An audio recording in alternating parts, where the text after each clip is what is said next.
partout aux occasions à travers l'émission vous la parole tout le monde a l'autre sur la nabino par rapport à l'actualité politique. Est-ce que dialogue ezali ko favoriser ba classe politique ba si mamandoki pour que ba boma ba Congo mani ou bezali parmi ba solution et ko sala pour que Congo ezonga na kimi ezali parmi ba thématique les 22 juillet, l'opposition va confirmer marche na bango pour na tambola koloba non na changement ya constitution. C'est une des thématiques au mibalé et pour ces bisoto ya mbabai politique au bazali misatu na plateau na bisoto zali na bandoko na biso moko azali na pouvoir moko azali analyste politique et moko azali na opposition. Bango de misatu tozali ko discuter na bango par rapport ya actualité. Mwana mboka boni santé bonio présentez. Merci beaucoup de dire merci. Na pesi mbote na ba Congolais nyonso to kabala na bango plateau adelo. Na pesi mbote na ba Congolais ba kozali ba ku malamu ya Rolanda biso na makanisi na biso to kopesa pona Congo ya avancer. Je suis président national du JSM Jeunesse pour un Congo meilleur, un mouvement politique qui a l'ambition de promouvoir la jeunesse congolaise, trouver les gains de cause pour la jeunesse congolaise, placer la jeunesse dans des postes de prise de décision au niveau national, au niveau provincial et au niveau communal. C'est ça notre combat pour aujourd'hui. Merci beaucoup. Ndeko Nangai Cédric Masuka, bonne santé, bonne mboka. Mbote Ndeko Dieu merci, mbote pas bako débatteur, mbote pas président ya mouvement JCM, au camarade mon ami Trésor auto partage à plateau à tout moment. Mbote pas Ndeko Nangai wazali membre ya Union Sacrée pe IDPS na bosani kopesa sumbo tete pa bato nyonso bazali balandi makasi ya émission à vous la parole oyo bazo ko soutenir biso puisque à vous la parole ezali émission à mokete ezali émission munene oyo ça ke ba komomani baza toujours apte ya kolanda bango na pesi bango mbote comme l'ingénieur Yuri si à la mbote makasi na pesi mbote pa ya Israël Yamba pe azali mulandi munene émission à vous la parole sans toutefois oublier pardon Maison Dieu tient sa parole na cité verte précisément dans Triki Mwenza ezali ba toyo ba tiaka télévision pour que balanda toujours émission à vous la parole Maison Dieu tient sa parole précisément la cité verte dans Triki Mwenza et pas ya ingénieur Meshak Nzita bazali ko changer ba display bazo côté ka ba téléphone ya très bonne qualité balandi munene ya émission à vous la parole. Merci. Na PCP ba moment na biso na balabala mbote ba côté ka mipiko bisudi. Merci beaucoup. Mwana mboka bonne santé c'est présenté. Merci beaucoup. Santé za malam. To pesi merci na ndenge to participer sur mokolo lelo. Ngai nazali monsieur Serge Beya. Nazali l'un des communicateurs peu président à cellule golf ya Gombe ya IDPS. Na pesi mbote na bandeko na ngai oyo tozangia na bango lelo na plateau ya opposition pe ya parti civil na pesi bango mbote na pesi Ndeko Dieu merci mbote na pesi balandi nyonso mbote sans oublier le professeur Jean-Marcel Mbika Ipania to pesi mbote aza molandi monene oyo avu la parole pe azana mosenga que akoka kokutana na mesedie yango monite to pesi mama message pa na ye Dieu merci azali ouvrable professeur Jean-Marcel Mbika nyonso o kosenga mesedie merci akokita pe na ba caméra na ye pour que akoka kozwa maloba ozali nango pona kotalisa peuple congolais. Merci beaucoup boni RVA ezokende bien ba mandataire mo kontano maki bazali bien. Merci beaucoup. Awa makambo RVA ezali ko kene malamu mais kokoso ezali mwa mukie par rapport ya bato ba réclamation oyo pe bosenga bato ya RVA bazali ko senga oyo ezali ko kokisama malembe ma bato bazali ko senga yango kokisama mbala moko to monite DG oyo asika akoti en exercice akoti na mwa max londolé akutaki te RVA ezalaki na bureau administratif ite babandai ko futela bakei batonga bureau administratif ya sika RVA lelo oyo boyo soki bato bakena na rapport de Kinshasa bakokuta ke tracasserie ndenge ezalaki sanini et diminuer pe degré ya propriété oyo ezali na yango so mona te makambo DG londola azali ko sala ezali makambo malamu tracasserie leki tracasserie ezalaki liboso mais tracasserie esili na moment oyo mutu akokokende na aéroport à voyager pe calmement ke ndenge ezalaki te mutu asimela sakati batracasserie pesa document oyo leka boye basimba boye oui makambo wana ba petit akwato bazalaki pe na aéroport bazalaki mais na moment oyo makambo wana esani makambo wana esili na moment oyo ya londole pamba te londole bisika wana aéroport de Kinshasa to bosana te ezali ndaku ya DG ezali bisika oyo bato nyonso ntango bazali koya esenge bamona te RVA ezali nini ezali propre lelo soki bato bakoti na RVA bakomona te aéroport na biso ekomi modèle moko na ba aéroport ya Istanbul c'est ça que propriété ekomi na aéroport de Kinshasa ezali ko sepelisa pe bato ebele yango nde tozali koloba na bato nyonso bazali kosala na RVA esengeli babatela appartement ni wana boye esengeli babatela yango pamba te DG azali kosala ba effort na pour ki amema RVA na standing moko boye ezali mondial pe yango moni te tozali kosenga bato nyonso o bazali komema manipulation pour que bato wana batelema bakoka ko réclamer bakoka ko longola DG londolé tandis que muto asali pas même 6 mois 7 mois même une année mais azali komema makambo ezali ko kendeli na évolution ya sikape makamala mo ezali kokota na niveau ya RVA. Merci beaucoup mwana mboka dossier est-ce que dialogue ezali parmi les lignes de solution ou bien ça ko favoriser le sous bato bazwa mando ki po baboma ba congolais. Vous avez la parole 5 minutes. Merci beaucoup Ndekodje, merci pour une question très pertinente. Naebi ke bato en tant que Congolais et pexamité to solola. Dialogue c'est une très bonne chose. Ya ke bato bafanda ba solola ilongo pona mettre en place un cadre juridique où il faut kambamboka na biso dans l'avenir. Alors, il se peut un peu qu'il faut se poser des questions. On va dialoguer avec qui doit prendre part à la table et à dialogue. Aujourd'hui, je venais de voir l'invitation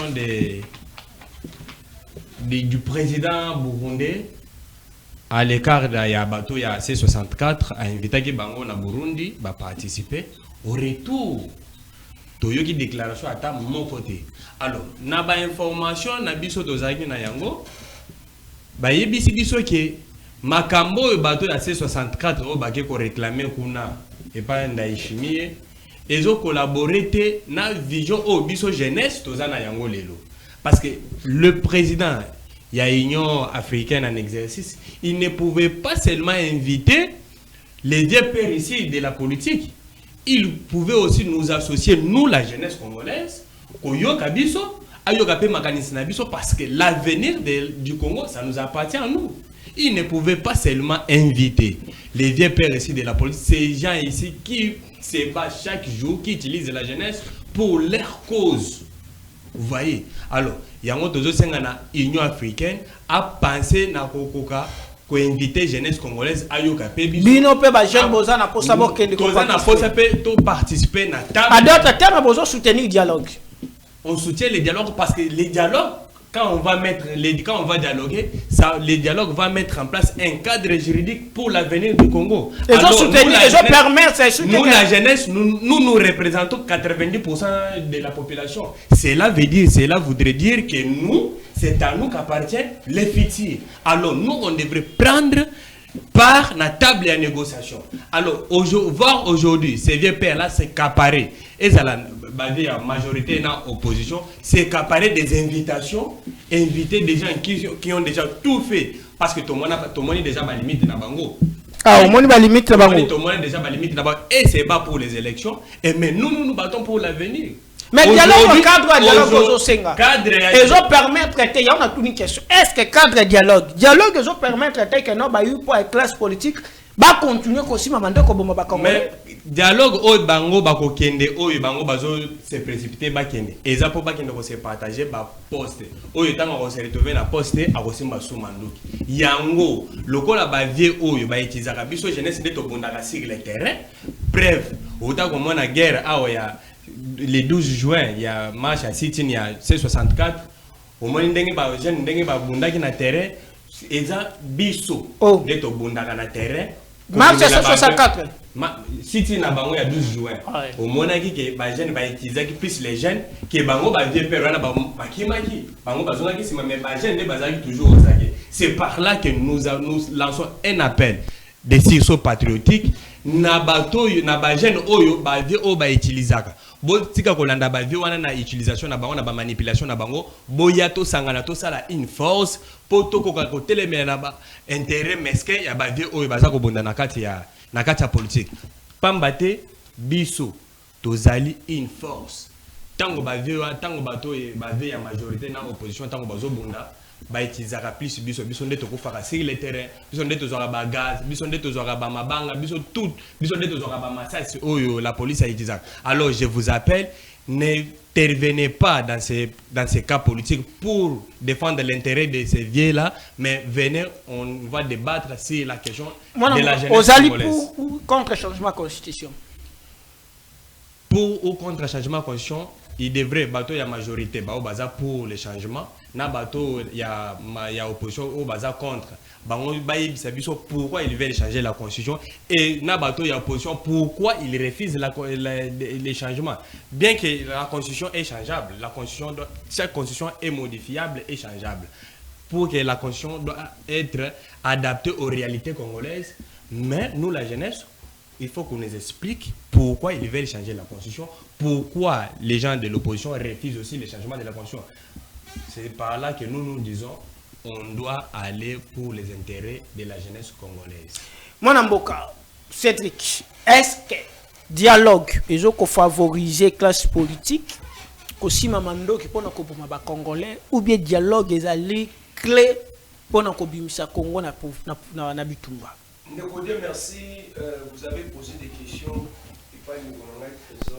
Il est incapable de vous répondre. La question était bel et bien de savoir est-ce qu'il y a une petite possibilité que tout vende tout cela. On dit oui ou non. Incapable. Mais apparemment, nous avons une union sacrée. Je ne comprends plus. Non, toujours solo là. Toujours solo là. Non, toujours solo là. Apparemment, il était de l'union sacrée. Non, président jeunesse. Il est incapable de nous démontrer. Est-ce que changement de la constitution, il y a une vidéo que Moutoyo azali en face nangai, mon frère. Ali qu'on défendre le changement de la constitution. Oh. Mais aujourd'hui, il est devenu incapable de vous dire est-ce que dialogue est une possibilité à se réunir. Et d'ailleurs, bateau basenga la kovanda ko solo là. Et lingi bateau basimi mandu kité. Laissez 64 aujourd'hui il est incapable de rejoindre la nanu. Laissez 64 oh les lois comme il est incapacité à défendre.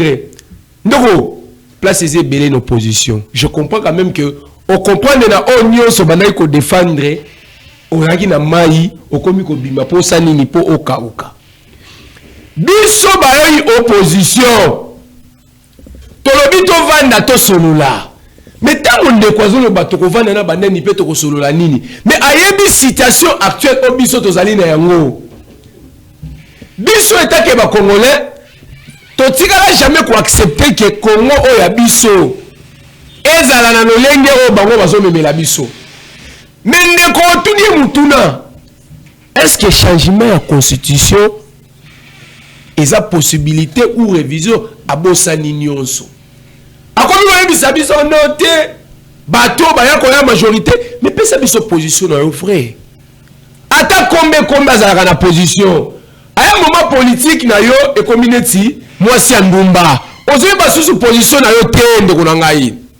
Biso ba yo position to lobi to vanda to solo là. Dialogue ezali très important. Dialogue. Oui, mokonzi akoki ko pesa balini te.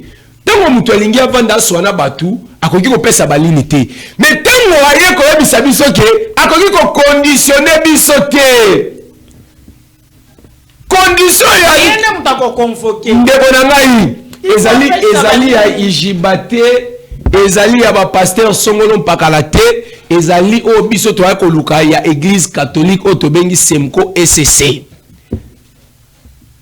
L'église catholique biso de bandango depuis longtemps bayi opposition. Tolobi bayi sango. Bali mutalali ya la mugite akomi pasteur te.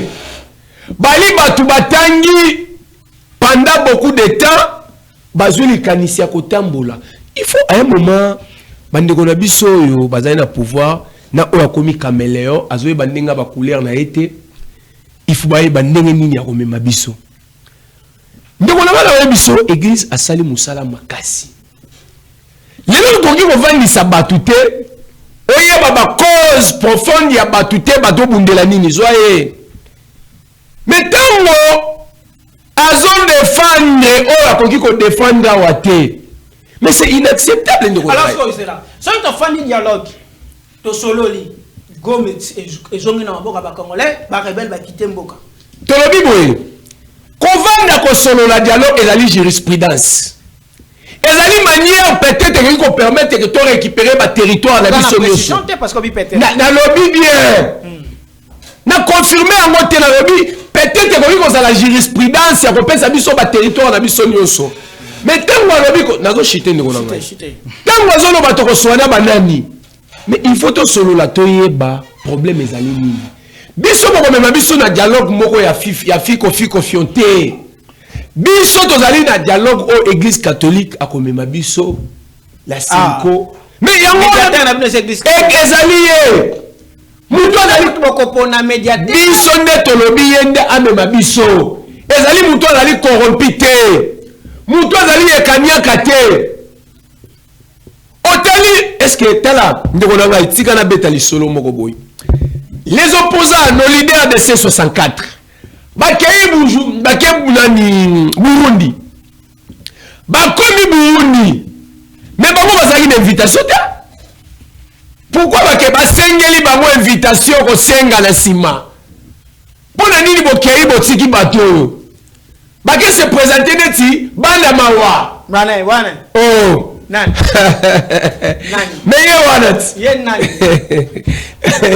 ye wana oyebi wana nani oh ndeko na ngai mais oyebi bien na kotanga bakoma bato te oh mais bango ti ozome isiba mapya oh ya mwana boka dossier ya dialogue est-ce que dialogue ezali solution oyo kotia kimia na est ou bien dialogue ça ko favoriser ba classe politique ba simasuma ndoko po ba bomba ba congolais.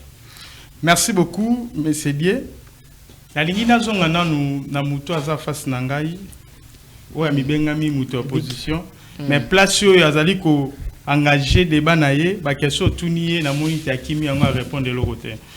Alobite dialogue ekoki komema biso na solution moko boya guerre si la lobi peut-être yabi bala lobite bango baza ko senga te basango bango nde bazala na médiation parce que batangi mingi dangi tango ko pesa ye mituna otuna mutuna oboy basango classe batanga basala classe nini oyo bakoki ko vendre bato na dialogue parce que basango basala science politique te basango ndenge baza wana boye batangi philosophie batangi théologie parce que tant que nous besoin basango tozolo bani soki tolobi semko ezali politique mais basango batikala kotanga classe ya politique te basango basala ka droit cano eza différent na droit biso tozali ko sala droit civil basango o ibino bozali koloba te bangonde bazali ba politicien basango ba classe batanga ka batangi mini oui mais basali théologie basali philosophie babandi ba classe na bango ti batanga wana batangi si classe wana boy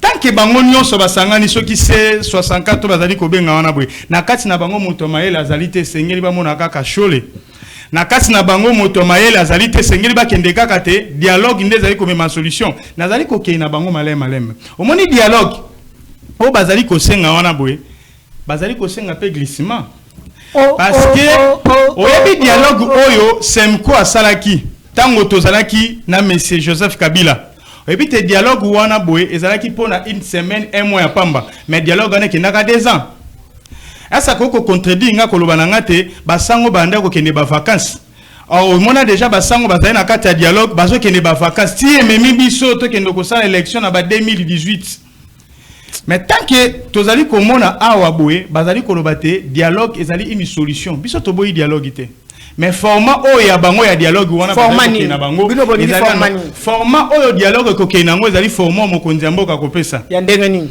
toko dévoiler yango na moment ezali mais na moment tozali ko tala ba jeu oyo opposition azali ko sala oyebi opposition azali ko utiliser ba jeune Lelo oyo tant bazali ko benga te ba leader et opposition. Na ndenge bazali ko mema te to kende na dialogue, to kende na dialogue yango ndezali solution. Bazali ko senga solution ya dialogue ezali pour que ba kabola pouvoir. Na région de président zali pembe na ngai awabwe. Bango bazali ko rejoindre de dialogue pour nani. Pour na ba kabola gâteau, ba kabola pouvoir et non pour ba solo makambo ya Congo. Parce que résolution ba peuple congolais et sengi kaka batu wana te ba sangana. Mais sengi ba représentant ya banani ba peuple bazala.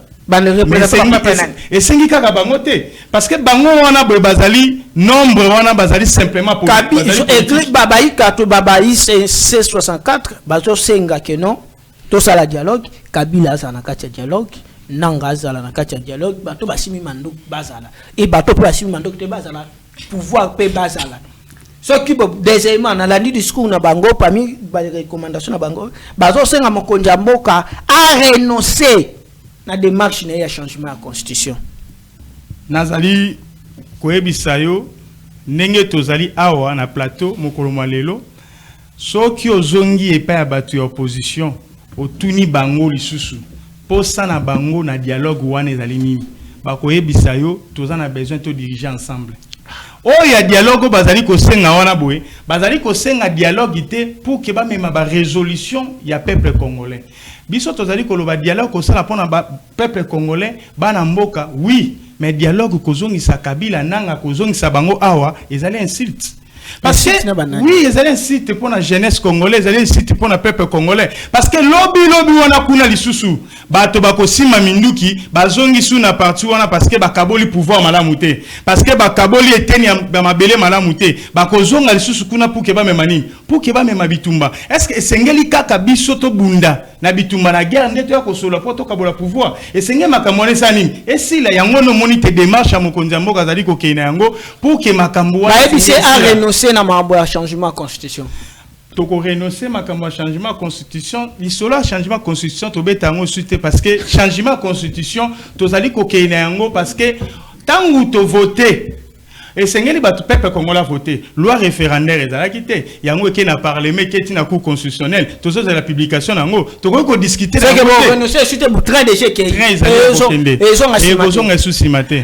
Merci na e awa président jeunesse train de GKI et kozonga simate yo lobi kozali no naître malgré ces trucs à lobi kozali naître te abeti bambo dia wana ebité ceux qui va arme ngo abeti on sa bagan ou bien comment alors selon yo est-ce que zo mona ndeni koto union sacré ba lobi train zo kende koto opposition ba lobi a renoncer siko selon yo population ezanini nani yango esengeli basala ni lelo onde tozo kende boy non on souffrir ndeko de merci na ochiko yebisa yo awake bato yo mi bale ndongo zo mona bazo bunda pona ba intérêt mexicain na bango mais nazo sambela nzambe na sambela ndeko nanga masuka molimo freinage ya jeunesse elongwa kati na ye oh parce que molimo azo ya nango eza ko freiner jeunesse congolaise et vous to kimino sacré ngai na kimi nyo sacré tokei vanda kimia un agitateur vous comprenez un agitateur tokei na rotala minute vanda kimia nazo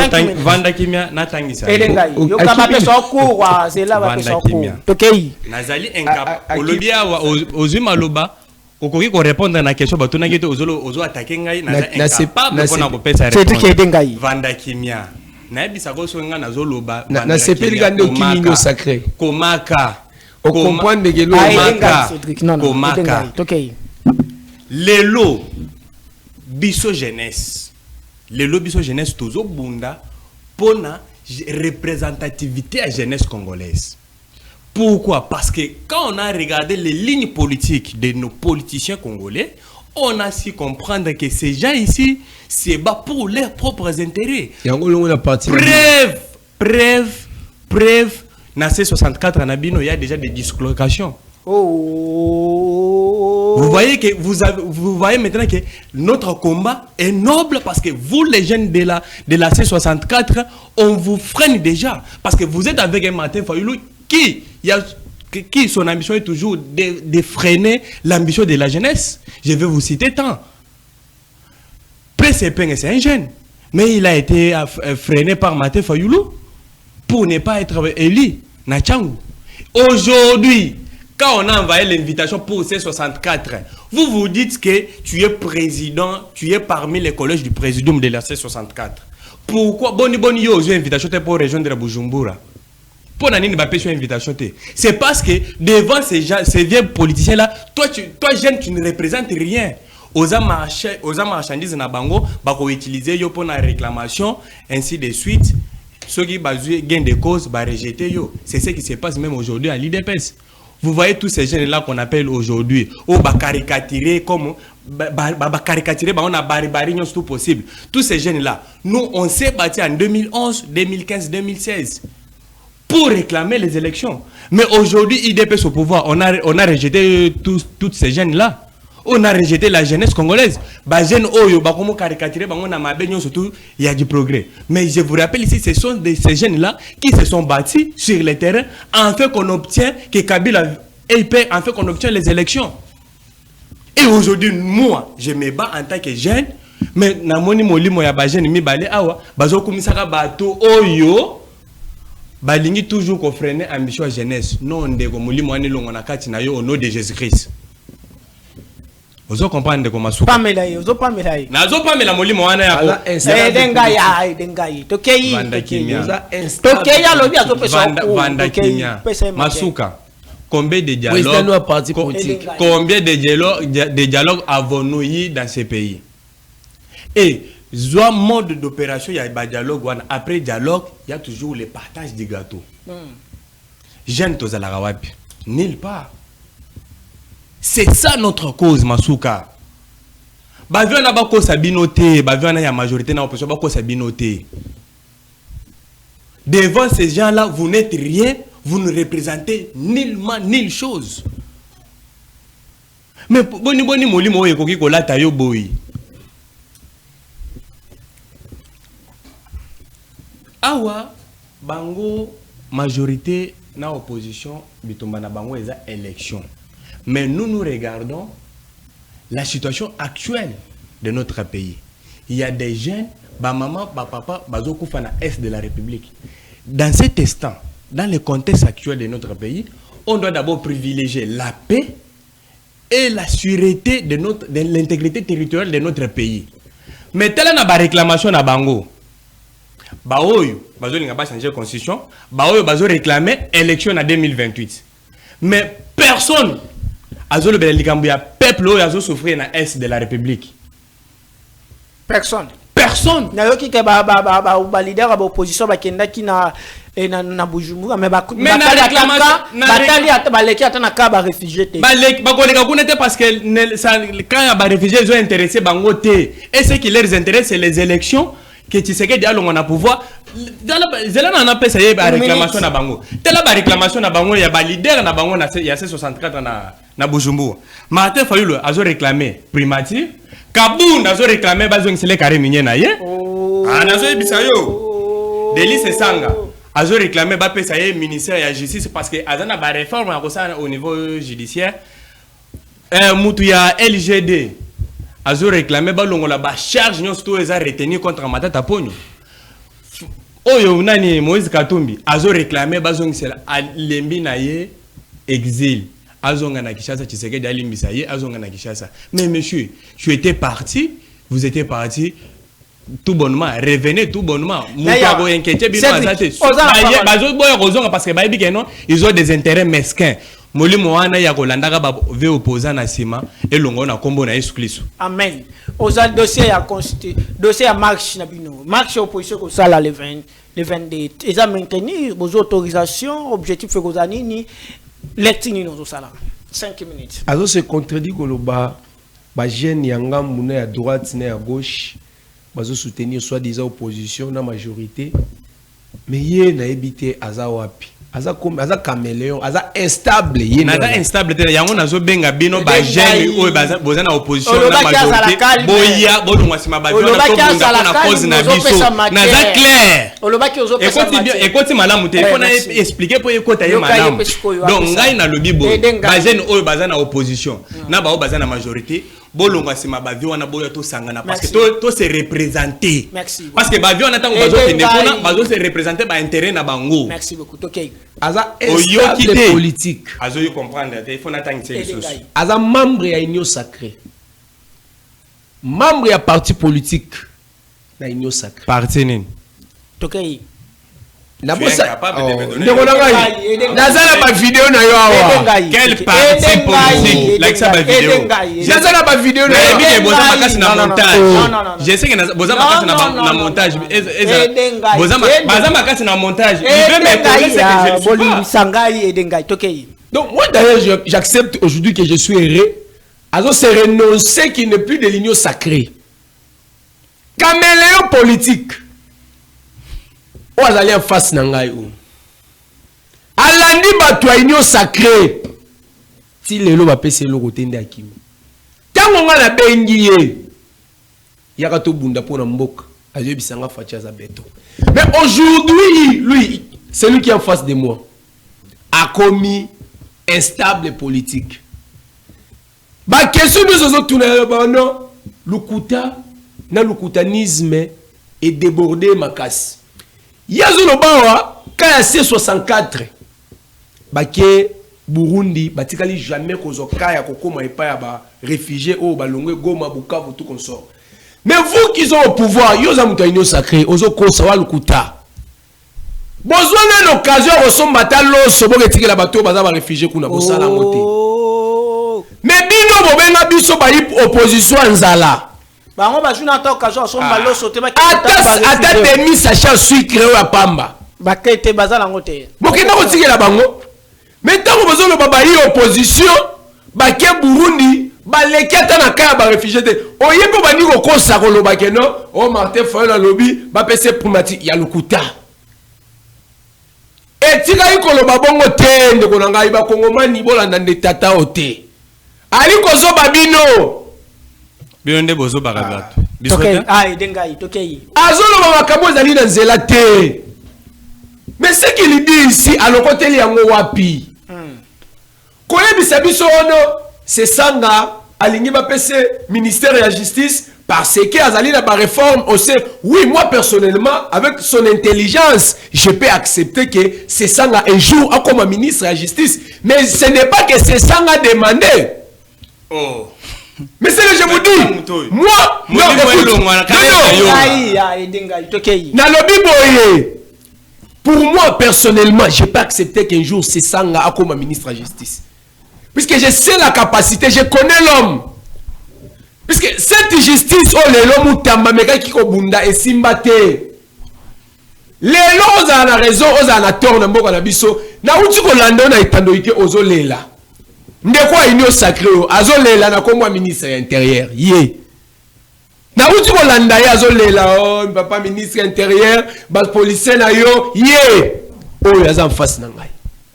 Mais tant que nous avons jeune, quelle jeunesse, c'est ça canine. Parce que incapable de nous dire. Dans quel point de konanga lobiawa, basango, zoelanga enam. Basango, pour ça la politique, il faut ça la science politique. Nana tangi sayoke, pour ça la politique, il faut ça la science politique et oyo zolobana. Na ebisi yo teke olobi nanga te Edenga. débat Edenga. basango olobi nanga te Edenga. basango esenge ba Edenga. mabino parce que batanga Edenga. mingi Edenga. atuni yo basango batanga classe nini Tokei. basango batangi nini Ndeko, Edenga. classe ya kokoma Edenga. kisango Edenga. Tokei. Nazo protéger. basango batanga nini atangi théologie Ndeko nanga oyo azoloba makambo azo maîtriser te. Alobi boye. Pour ça la politique, il faut ça la science. Mais obikisi. Pour ça la politique, il faut ça la science politique. Pour osa la politique. on comprend makambo Edengai. Olobi bongo na komi. Alobi basango basalela science politique wapi bango bayekola philosophie, théologie et tout consort. Papa, pour faire la politique, ce n'est pas dire que osa la science politique na université te. Yo en face na ngawa. Nabi niveau études na yote. Peut-être osa la science politique mais vous êtes dans la politique. Félix Tshisekedi, président de la République, oyozo soutenir à sa science politique. Tabandeko. Boutika confusion besoin na ngwawa. Et sengelo sala makambo. Otuni question dali facile. Makambo bako sala ya marche na otuni question. Yala babilo besoin na ngwawa. Baza incapable. Non nazo chiter de ngoma. Baza incapable makambo besoin na ngwa besoin baté. Alobi politique pour sala ngwa fo zala mutu sala science politique et ça faux et archi faux. Pour sala politique et limité que sala science politique non et ça la raté. C'est par là biso to loba en nyonso boyana ba itando ike pour que bozo ba big na stilo to tani sabino. Erreur grave alobi tango to kei na 2010 élection faisant en 2016 et comme en 2018 à cause ya ba dialogue ya ba ndeko ba yeba histoire ya mboka na biso te. Na loba nazo chité na lobi benete ngazanga moko nazo tala mi na lobi awa za IDPS bazalaka ne code de parti te. Oh. C'est par là où que bandeko bazona itandoike autour ya confusion. Tango to komi na 2016. Bato bazaki na pouvoir bazalaki clair ya koyebisa biso que moyen to mosolo ezalité esengi to sala mwa mikolo muke. Merci. Nazo ndeko na nazo lo baka ko malamu.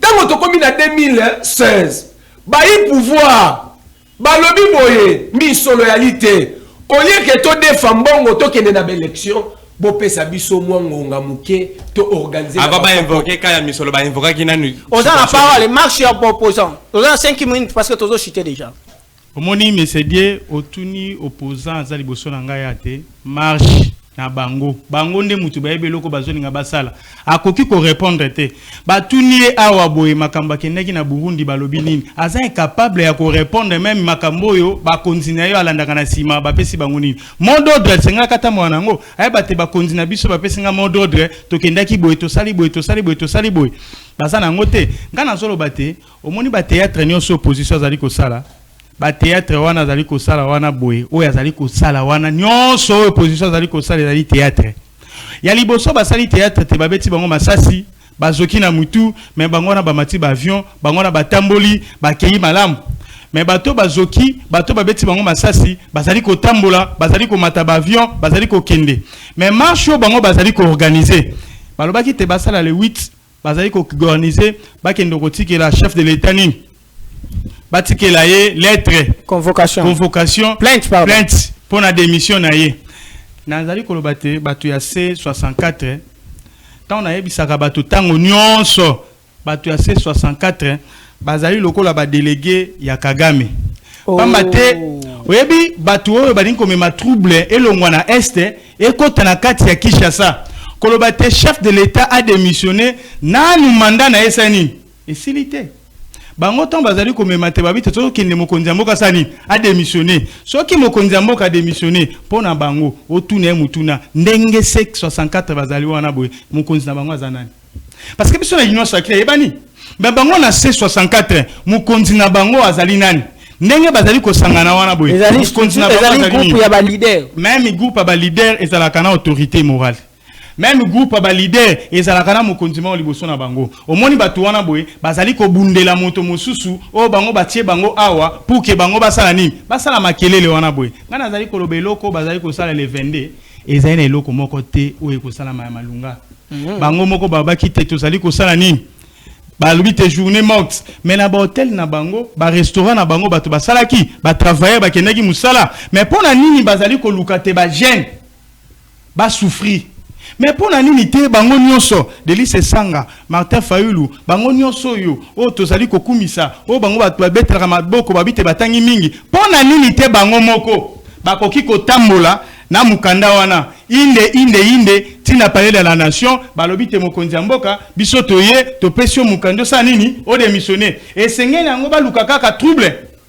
et sengeli ba memaka ka jeunesse congolais bakende ko luka nini bana batu bavande esengeli batanga classe esengeli bazala malamu mais ye oyo azali boso na ngai tango tuni ye objectif ya marche na bango o bazali kotika lettre zali nini nazongi mukie tamba talobite muto esengeli asa la politique esenga saka science politique na lobi bongote na lobi ne lorsque bazali kopesa ba charge na basango ici ya zoloba na basango menga na zoloba ne en tant que semco eza basango nyonso te semco eza basango nyonso te pour que na chité nazali koloba na ndeko na nga aza en face ke aza très intelligent makambo azoloba eza malamu mais esengeli na ye asala étude mukie pamba te bato azali kosoutenir bazali kopesa ye makambo ya malunga te 2 minutes gérer minutes na yo 2 minutes tala minutes obandi 2 minutes oza parole sala synthèse 2 minutes nazo senga na nzambe asunga ndeko na nga masuka tala komba na biso yango jeune qui est devant moi azolo bakeno ayebi deli c'est ça bien azo sambela deli c'est ça nga comme moko ministre à jeunesse mais donc il c'est au lobby bongo na lobby na souhaité au souhaité ngala vota la ministre c'est ça mbona etali ngala vota la ministre c'est ça maintenant mon combat après 1 minute 30 secondes azo ba poste de responsabilité que oli que la kaka na ba viewana donc toi tu te dis que tu es incapable d'être nommé ministre de la Justice, il faut que ce sang soit nommé à ta place. Voilà la jeunesse que nous avons aujourd'hui. Voilà mon combat. Voilà mon combat. Ndeko. Ba otuko yebi so makamba. Yo au lobby awake pour mtu asala politique. Il faut azala philosophe. Il faut azala théologie ba sango. Papa, Magamuni n'ose même la biso. Tu ne maîtrises rien de ce que Papa, Magamuni n'ose même la biso. Je vous dis, il faut faire la distinction entre les Basangu, la église catholique et puis aussi la Senko. La Senko, je vais vous répondre. Église catholique, ils ont un statut juridique. Basangu comme ambassade, il y a Vatican. Alors il faut se poser des questions. Quand les prêtres, l'abbé Chol et Fridola Mbong, bazora parole en tant que les ambassadeurs de l'église catholique, ou soit bazora parole en tant que citoyen congolais. Message na bande walandi. Message s'il vous plaît. Parce que yo désiré ba nommer Delis et Sanga na ministère de la justice. C'est ça message, mot de la fin yangwana. Ndeko répondre ye koyebisa ye 2 minutes église catholique tala minute tango alobaka ono ya diocèse Mobimba ou ya République démocratique du Congo. Ceux qui dans ces cas-là c'est que bazana faux. Bazana violation ya charte internationale. Écoute-moi, église catholique outi komona ba outi ko sala réunion ya ba piseko popo na koboya changement de constitution, nous avons réussi au moins tous les signatures il y a ba diocèse nyonso pour te dire que na ba diocèse nyonso tikala lo ba lunga o la distinction entre l'église catholique et les citoyens congolais. Moi je vous pose la question de savoir tango ba chole ba lo ba makambo na ba lo ba en tant que ba citoyen congolais ou soit en tant qu'église, parce que so ba zo ba en tant qu'église bazana ba kozala na violation il y a charte internationale, il y a droit international. Encore 1 minute. Vous comprendre. Il y a non-ingérence de la politique étrangère, mais si je il faut 6 minutes. Na basolo 1 minute, 2 minutes. Na koyebisa ndeko na ngai tango bazui Papa Tshisekedi obo hérité IDPS lelo ba 7 parlementaires bango tu bazaki ba leader. 13 parlementaires, tu maîtrises pas 13 pardon. Tu maîtrises pas l'histoire. Tu vois? 13 parlementaires. 1 minute. 13 parlementaires, monsieur, c'est pas 7.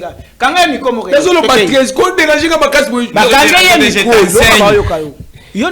13 parlementaires, Bangonio Sobazaki ba leader.